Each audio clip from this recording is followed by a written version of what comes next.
l'heure du People a encore bouillonné cette semaine, c'est ce qui nous a permis de concevoir ce tout nouveau numéro de votre magazine préféré. Mesdames, Messieurs, bienvenue à tous dans ce nouveau numéro de l'Actu People.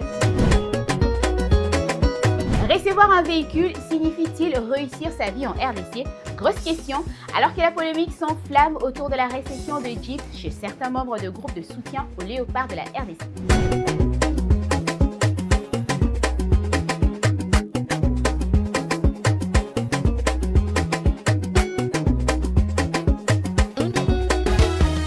Récemment gratifié d'une Jeep remise par le gouvernement, Lumumba Veya se retrouve au cœur de mise en garde formulée par P. Tshibanda, connu pour la pertinence et la lucidité de ses prises de position. Pour Tshibanda, être propriétaire d'un véhicule ne rime pas automatiquement avec réussite. Il révèle que ce type de dons mérite une analyse approfondie, bien au-delà de l'émotion. Michel, si c'était en Europe, ce que je vais te dire maintenant, c'est déplacé. Parce que les Européens vont vous dire de quoi tu te mêles. Mais dans notre culture là-bas, ce que je vais dire maintenant, c'est pas déplacé. Je voudrais seulement te dire ceci. Je ne sais pas quel est ton niveau de vie. Je ne sais pas où tu habites. On te donne une voiture. Et la question que je me pose, dois-tu, oui ou non, garder cette voiture-là? Pour répondre à cette question, voici des sous-questions. Est-ce que vous avez déjà une maison à vous? Est-ce que vous avez un travail qui vous rapporte plus de 600 € par mois? Est-ce que vous avez de quoi payer les études de vos enfants? Est-ce que ça va à la maison? Mais au cas où ces conditions-là ne sont pas réunies, monsieur Kouka, je vous suggère de vendre votre voiture. Vous vous asseyez avec votre femme et vous regardez ensemble qu'est-ce que vous avez comme besoin prioritaire.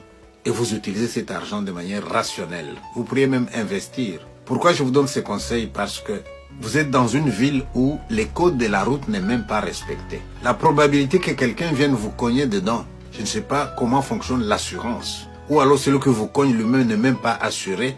Eh bien, c'est un cadeau un peu fragile. Il souligne l'importance de se poser certaines questions fondamentales avant de garder un tel bien. Disposer de sa propre maison, exercer une activité professionnelle stable, générant au moins 600 € par mois, être en mesure d'assurer l'éducation des enfants et évoluer dans un cadre familial équilibré. Kinshasa Makambo ne s'arrêtera jamais. Pendant un affrontement entre deux élèves, l'un s'est fait poignarder et a succombé sur le champ.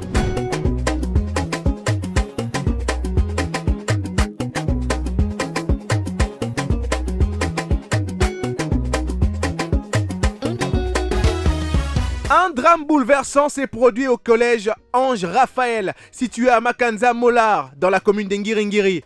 Jason, élève en 4e année secondaire, a perdu la vie lundi 26 janvier à la suite d'une violente altercation avec un camarade de classe. D'après les premières informations recueillies, l'incident est survenu aux alentours de 16 h. À l'origine, une dispute liée à une affaire sentimentale entre élèves, communément appelée amour scolaire. La discussion a rapidement dégénéré, menant à une agression à l'arme blanche. Gravement touché, Jason s'est écroulé sur les lieux avant d'être conduit en urgence à l'hôpital général de référence du Cinquantenaire. Malgré les efforts du personnel médical, l'élève a malheureusement succombé à ses blessures. L'auteur présumé de ces faits aurait pris la fuite et n'a, pour l'instant, pas encore été interpellé. En attendant, l'établissement scolaire est placé sous forte surveillance policière, tandis que les services compétents poursuivent les investigations afin de faire toute la lumière sur ce drame et d'établir les responsabilités. Ce nouvel épisode tragique plonge une fois de plus le collège Ange Raphaël dans la douleur, rappelant qu'il avait déjà été frappé par un deuil similaire l'année précédente,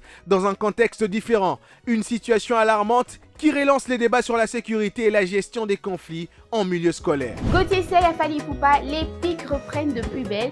Cette fois-ci, le journaliste se penche sur la gestion familiale de l'aigle.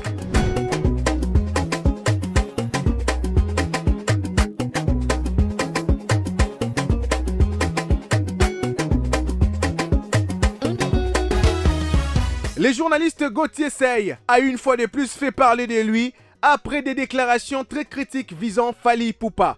Une prise de parole qui suscite des vives réactions sur les réseaux sociaux comme à son habitude, s'attaquant frontalement à l'attitude de l'artiste vis-à-vis de certaines de ses admiratrices.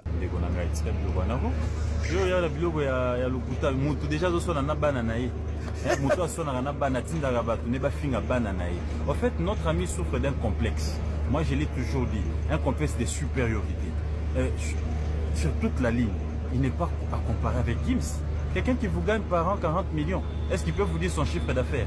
Donc quand vous voyez déjà quelqu'un qui, même ses propres enfants, je comprends que nous sommes bana mibali, mais nous sommes bana na basi au papa protéger bana basi, azo exposer bana, conséquence à mon coup bana na hôtel, na bamboka zo ke ne bana pe bena hôtel wana, nous sommes na bana na ye, nani sona na ta sona bana na ye, asona na tata na ye ya musique, asona na bayani ya wengi, asona na batunyo asona na bango, il envoie les gens insulter tout le monde, mutabongo, est-ce qu'il y a normal? Donc vous comprenez que lui il vit de la polémique. C'est tout à fait normal qu'à susciter par communicateur va finir à Gims, mais il y a beaucoup de place à ça, papa. Par ce propos, Gauthier Sey questionne les comportements et l'image publique des Fally Ipupa, estimant qu'un musicien ou un artiste de sa notoriété devrait faire preuve davantage de retenue et de responsabilité. Cette sortie intervient dans un contexte controverse, récurrent autour de grandes figures de la musique congolaise. Une déclaration polémique de plus qui promet d'alimenter encore longtemps les débats et les commentaires sur la toile, où fans et observateurs ne manque pas de prendre position. Ce n'était qu'une fausse rumeur, la maman de l'artiste Zakalara est bel et bien en vie. Elle est même sortie de son silence pour démentir toutes ces faussetés.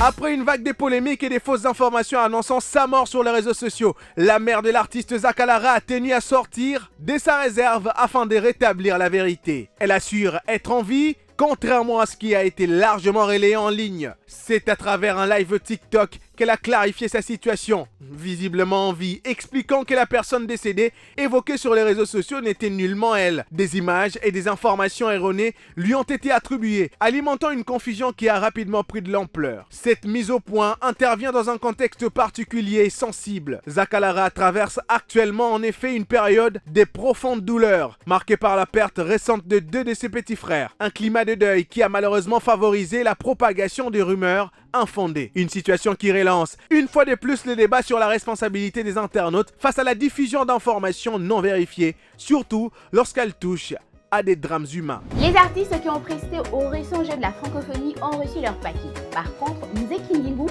n'a visiblement rien reçu comme cachet. Son avocat réclame cela.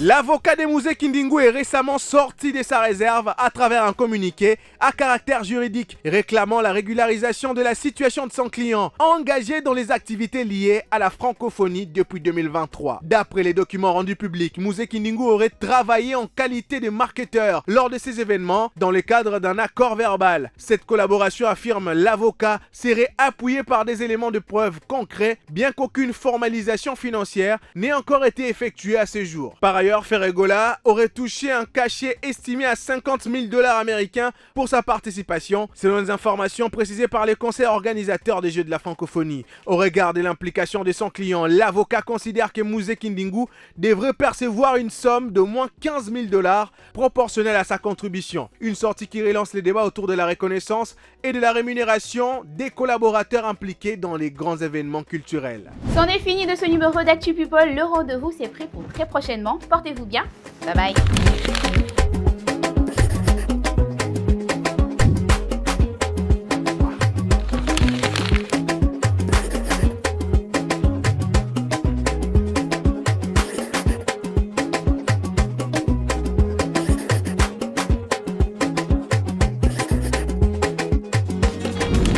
Innov TV, vivez la télé dans sa dimension créative.